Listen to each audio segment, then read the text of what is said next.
Thank you for listening to Scandinavian Crimes Podcast. Be sure to check out the episode links and be part of our other social media platforms where you can leave a topic suggestion or even share some of your insights regarding the subject matter of the episode. We will always do our best to provide a well-researched episode, but sometimes due to limited access to information and translation issues, some information can be lost. It is therefore good to do your own research and get a deeper understanding of a case of your own interest. So with that all said, let us start today's episode.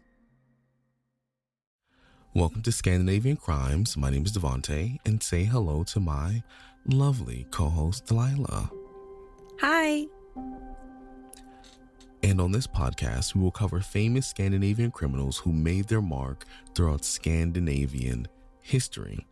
So today we're talking about one of the worst cases in Danish criminal history. And this case is called, I'm pretty sure some of you may know, the Tonders case.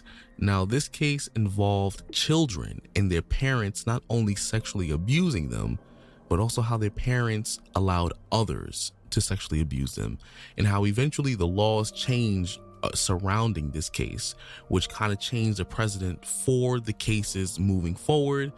And it's kind of sad how it took so much time for a lot of the criminal justice system laws in the area to change to account for children and how even sometimes their parents can be abusive.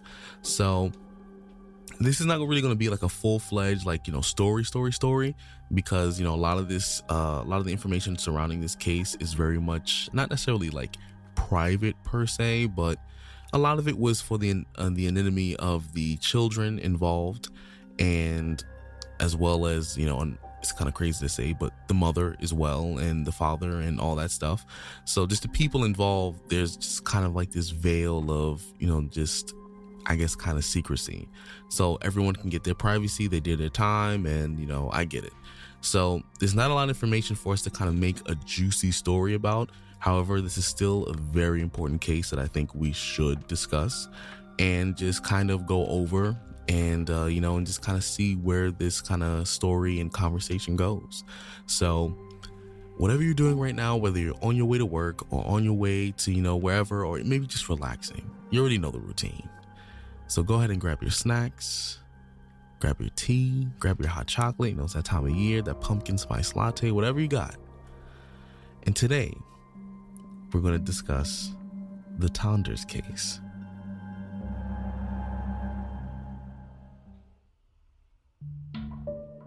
Like I mentioned, this story is not going to be very traditional. It's not going to be very much a story at all. So I'm going to give you this overview of what this case involved and how kind of crazy it gets. And then, obviously we'll kind of chat about it and kind of answer as many questions during the discussion. So that way we can kind of not only get a better understanding of the situation, how the laws change, but also just so you're aware that children are important, taking care of our children are important, and also paying attention, once again, like we say in every episode. So let me give you the rundown of what happened in the Tonders case, in a very nice, sweet, condensed set of information.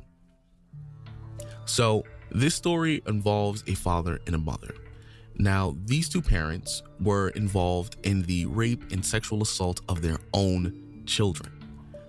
And it got so bad to the point that even before this case even took place, there was already government agencies involved looking to take away the children from this couple. Now, what we see online as well is that this couple moved away as an attempt to avoid the children from being taken away. And as they did that, the incest and the sexual abuse continued. But on top of what happened to that, the father was actually technically pimping out his daughter, mostly the older one, but the younger one did get unfortunately abused as well, for basically to have sex with 15 other men. And this is what really set this case off, because these men were charged, and then the mother was also charged. She wasn't charged specifically for the incest itself, but her complicity in the incest involving the father, and her having to actually pay compensation to the oldest daughter because she was the one who was sexually abused over the course of several years, compared to, the youngest daughter, who, I'm not doing comparative suffering, but she only had experienced sexual abuse for approximately about a year, at least according to what we've seen online. So after all this, because of this case kind of catapulted and launched other cases, not only prior to it, but also after the fact, making laws specifically in place to kind of take care and reevaluate the protection policies and practices of children. So mostly this episode, we're going to kind of just talk about some of the things that happen. And also we're going to kind of just touch upon a couple other cases where like, okay, this is kind of how the Tonders case kind of helped, produce better results, or at least put it on a path of better results. But just wanted to give you guys a summary. So one thing I want to talk about Delila specifically is, what are your thoughts on, do you feel like the mother got off too easy in her case, even though like in the story or the information that was online, they specified she was supposedly schizophrenic and was schizophrenic since the 1980s. So she supposedly already was unfit due to her mental state. But do you think like she got off easy, and just your overall thoughts of the mother in this situation, just to kind of get an idea of how you feel about it? So for you guys to know what time frame and when all of this happened, it's actually very recent. It's between the 2004 up till like, I guess everything was sentenced and done for at 2007. I actually feel like you can be sentenced for complicity, but also in this case, if you have a mother who is very mentally ill, I don't think any parent, I think every parent should be treated for it, because that will also affect the kids, because that's not going to be a fit environment for the kids to be in, no matter like who actually. So that's kind of how I feel about it. I guess like in this case, like schizophrenia, I don't have a lot of knowledge about it either, but if it's like a very severe one, then I guess there was like nothing you could do about it. And to sentence her with, what was it, like complicity of 1 year, or like what was it, like complicity of the whole act? It was complicity regarding the incest specifically, which I found weird. But why is it only that and not the 15 men? That's where I was gonna actually talk about. Is it because the like, blame is it put on the father for doing that? Because I guess the father would be the one who's gonna be the caretaker, the main caretaker of the family, and he just like did not do that at all, because the mother is very schizophrenic, I guess, to the point where she can't really do anything. I think because he was the most mentally stable, if you say that. I think they primarily used him to charge for like the 15 men. But why didn't he pay any compensation money? Why did only the mother do that? I feel like he should have. Yeah, that's super weird. I was like, okay, sure, he got 10 years, which is not, the full amount you like could get, but because I guess it's not murder, he got a pretty high sentence, because usually sexual assault of predators or offenders or whatever, they don't always get that. And I guess because of the severity of the case, he got the high end of it. But I think that he should honestly be the one paying compensation for the years that he like treated his kids, and also the abuse of the kids. So I think that in his case, it's a little less than I would have preferred. But the mother, I guess it's like, I guess it's fine because of the circumstances. But I also don't like to say like, because, she's schizophrenic, or because she's this or that. It's hard to say, honestly. It all depends on like how severe it is. I can't really answer the question, because like one part of me is like, you shouldn't use your mental like health to excuse something severe as your kids, because your kids are your responsibility. And like I don't know how she was able to get kids, So why is she not able to take care of them? Did she know, like, stuff like that? I don't know.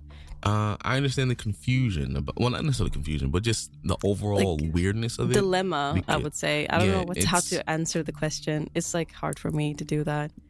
Yeah, it's very weird. So one thing I want to, maybe it will either make it easier or kind of maybe it'll help the audience as well. Who knows? But there's also some extra information that makes it more interesting, not only involving the parents, but also the system again failing, but also some other information about the trials and the ages of some of these men and just some of the things that took place. So I want to talk about the system. So it's so interesting that, all right, so after the case, they found out, okay, the parents did such and such. The parents did whatever they did.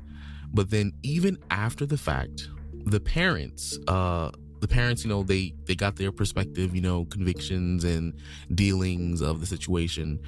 And the system that, is supposed to take care of the children or at least remove them from the environment, they were supposed to do their job.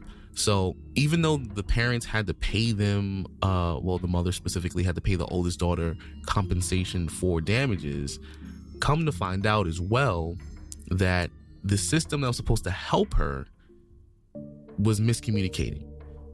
And they failed to do what they needed to do in order to make sure she got the optimal help that she needed. So then she ended up suing. And before the actual lawsuit can go through, supposedly, at least according to online, but I know what this means in terms of, legality. They was like, they chose to pay, voluntarily because, they willingly wanted to avoid the actual lawsuit, which means they just didn't want to hold public responsibility. So they settled outside of court. And an organization where they're supposed to be helping these children were accused, a government institution, by the way, it's completely ran by the government, were completely insufficient of communicating between its own departments to make sure that these children were okay.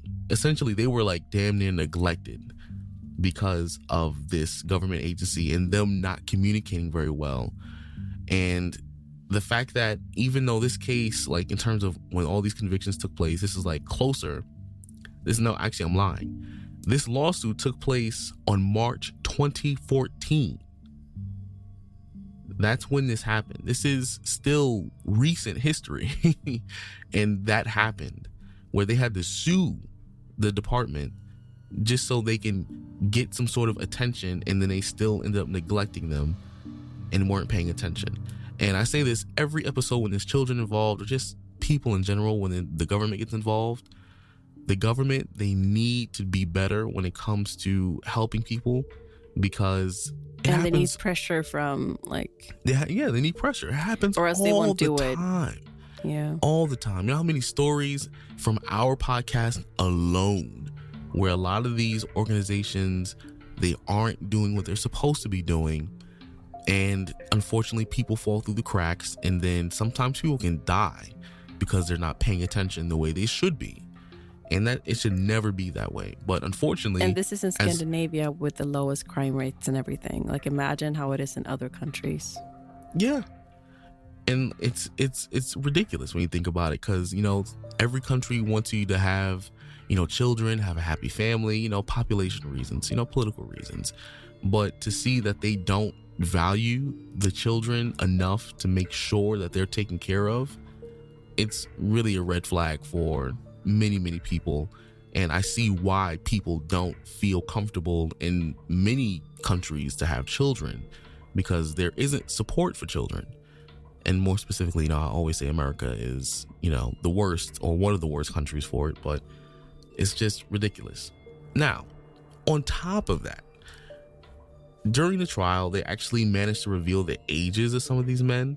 So I kind of want to, Delila didn't really, read this or get this information. So I'm going to read the ages of the men. And I want you to tell me what sounds really off about this. So there were approximately 15 men, right? So here are the ages. It's not in any kind of order, but I'm just going to read them off.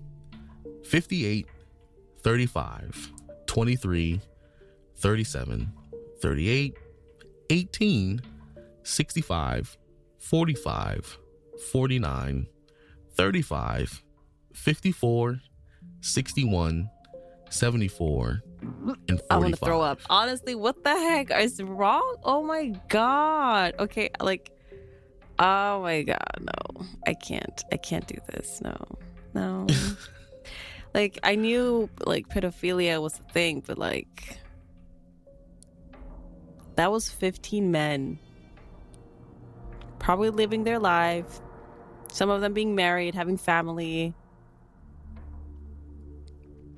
and they got collectively 45 years, by the way. So it's not that it was that they all each got, like, they probably had like a couple, like you said something like, I think in the I think it said something about some of them got like a couple of months and some of them got like a couple of years. Mm-hmm. And I'm like, you traumatized this kid, bruv. But like, you traumatized these kids, even though the blame is on the father. They still was like, yes, let's do this, you know. I don't know. I think still there's a lot of predators or like sexual assaulters who just still, as I also said before, they get a lesser sentence because the father was the one who got the higher end of it, but then there was a lot of, I guess, proof, and yeah, he also confessed to most of it. So yeah. What's interesting about this as well is that if you look at some of this information, obviously this is just solely based on this information, so I know some people are going to try and tie it to like race or ethnicity. Well, all these men came from different backgrounds. But what's interesting is that a chunk of these men, I would say about maybe 4 or 5, are like, one of them is Sri Lankan, right? There's another one who's from Afghanistan. Like I said, I don't know their names. Actually, there's 2 from Afghanistan, one from Turkey. There's another one who was from, this one doesn't really tell, but there's about 3 or 4 who are like, by definition, Middle Eastern, so to speak. And even the Turkish, even the, another one is Muhammad's he's from Afghanistan. Wait, so, yeah. Why did you have the name of that person?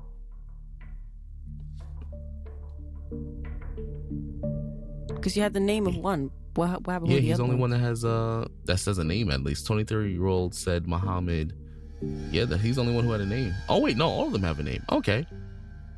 Do you want to say the names? All the men who were charged, their names are public. Because I think you have to. I think you have to publicate pedophiles. But I don't think other countries can see. Because the thing is, I don't think if I live in Sweden, I can't see other countries' predators, but I think that within the country, they can do that. No, this one. So okay, I figured it out. So on this list, some of the men do have their names here. Like I said, 35-year-old Abdul Jalil Adi from I don't know how to pronounce that, but basically an Afghani citizen. But then there's another person, just a 58-year-old man from Flansburg who was Turkish, but they don't mention his name. So it's a little weird. So there's certain people whose names announced, are public. But I guess it might be the ones that got the higher end of the sentence compared to the other ones who got like a lower one, maybe. Because the one who has a name, he only had 2 years. So only 2? Yeah, so that's what I'm saying. Is that the max or the lowest? I think that's like somewhere in between. But okay, I think like, I don't think there's really a pattern to it. It's probably something that we don't know. Sometimes even 2 years is like a lot. Some people just get like a couple of months, if that's even it, you know. Because usually the excuse is like, what was it? The excuse is like, oh yeah, we don't have any proof of it, so. Yeah, I think in this case, it seems like on average there was only one person who got a couple months, but the rest of them look like they if either it was got 45 years and collectively divided in 15, I guess. So I think that on average they got like about 2 years and some change each, max. But some have more than others. But basically, I'm just saying on average. It's like plus minus some of them have names too. So some of them have names, but what I like how we got to this part. But ultimately, the point I was making was that what's so odd about this is, so there's like 3 or 4 men, actually 5, who work. One of them is a pizzeria owner. There's another one who's a pizzeria owner. The other 3 are work at a pizzeria, but they're all different pizzerias. Then there were the older men, obviously, who were retirees. Basically, these people who just already, I'm done with working. Done. And a lot of these men were over the age. And like I said, there was only like 2 that were like young. That was like 18 and 23. The rest of these men were over 33. So they were, basically working in the area. One of them had a disability, I believe, and was no longer working as well. So he was still able to do this. So it's just very interesting how like a lot of this stuff that it seems like about these men are just like men who have nothing else going for them in their lives. Like it just, it's just like it's just so weird, specifically for children. Like they just had so much time on their hands. And I can't say if that's a part of the problem or not, but I just wanted to bring up that observation about these 15 men who got charged. They should have gotten more than 2 years, in my opinion. Chances are that wouldn't have happened, but I don't want this case. But still, that's how I feel about it. That's my opinion. I get you. I feel you on that one. But I don't want this section to be too long in general, but more or less, everything is pretty short. Now, moral of everything I'm saying, the reason why we brought it up, the reason why we wanted to talk about this is because stuff like this still happens today. It's still very prevalent. It's still very active. I always use my country as an example. There's still girls, there's still children who go missing every single day.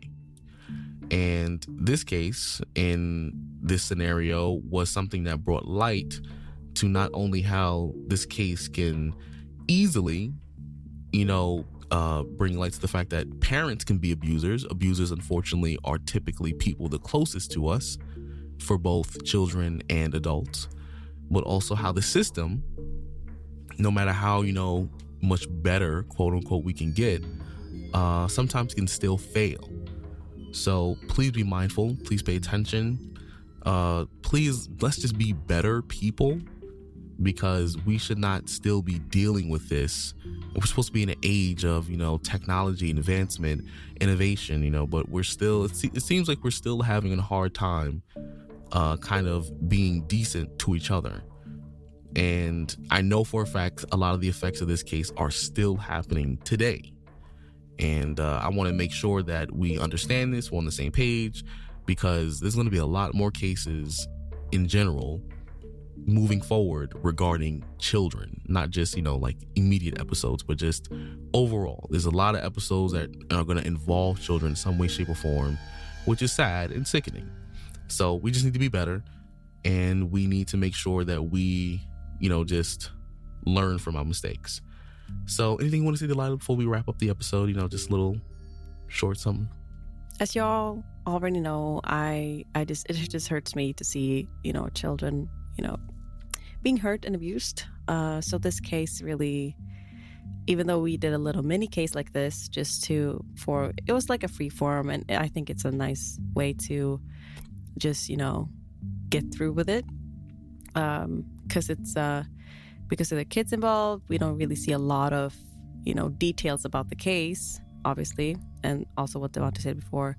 So I think it's a good way to just, for you guys to get the information, and,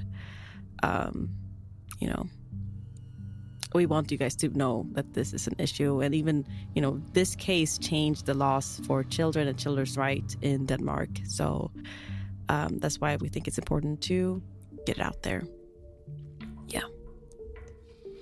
So, all you lovely people out there, we love you. Let's end it once again, per usual, on a good note. Some delicious food. And how are you feeling, Delila? What kind of mood are you in? I'm hurt. I don't know. This case hurt me. Oh, wow. I actually don't know. You can start with this one. I am going to go for some nice stir-fried rice. You know, Nice. Thai pineapple stir-fried rice. Delicious. I think I want like something sweet to boost my energy and Your mood. happiness and everything. Yeah. Chocolate maybe with some berries. Like a chocolate fountain, you know, just dip the fruit in the chocolate. Yeah. Just, you know, like a little vibe for myself. You just leave it in the freezer, let it get hard around the outside so you can get a little crunch on it. Just like a little crunch, yeah, with strawberries or other berries, yeah. There you go. See, that's it. But love you guys, and be safe, be better to each other. I will always reiterate that. And we shall see you. Well, what episode is this? Are we gonna see you next week? Next week. Well, I guess next week, unless something changes, or because it's hard to predict the future. But holidays and all that stuff. But probably, likely, we will see you next week. It's not holidays, by the way. No, not Halloween. Holiday. No, I said well, I said holidays, but you said Halloween. But I said holidays. It's not holidays. No, right I said now. holiday. It's not a holiday for them in the future. I don't know. I don't know. I don't know. I'm running on U.S. time here. We're running to the holiday season, so I'm confused. So, love you guys. Be careful. More than likely, we will be here next week. So, peace out. Bye. Bye.